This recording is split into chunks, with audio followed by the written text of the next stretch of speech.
Vreau să fac mâncare astăzi. Care simplu. Mamaligă. Fac eu mamaligă cu câine.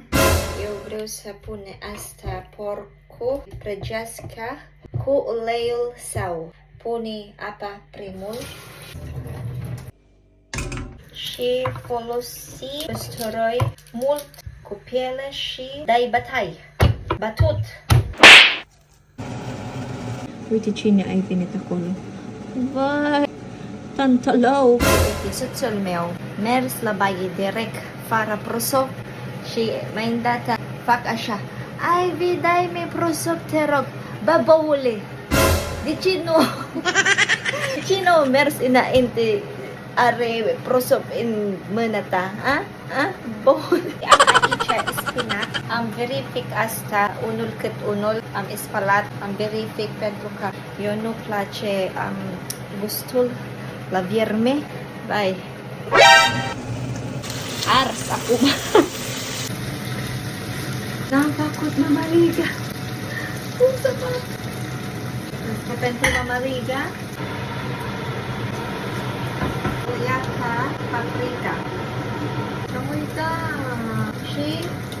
Și tare. Și să pun. Unt. Eu nu sigur. Uliacă, nu? Acum fac eu cu spinac. Și pentru spinac pune ulei. Asta e gata.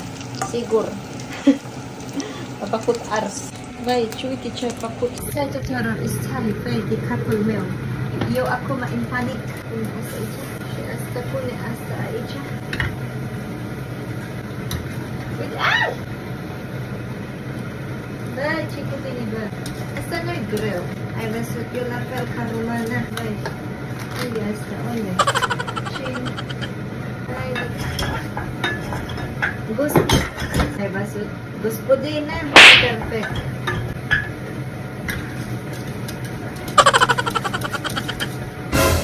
Și asta, supa de mamaligă, pune spinac. Așa, apa, paraoke, uite, paraoke. Hai, ce asta? Na.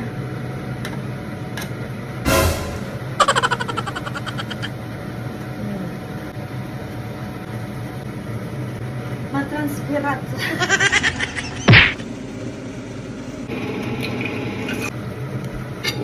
Și asta am făcut.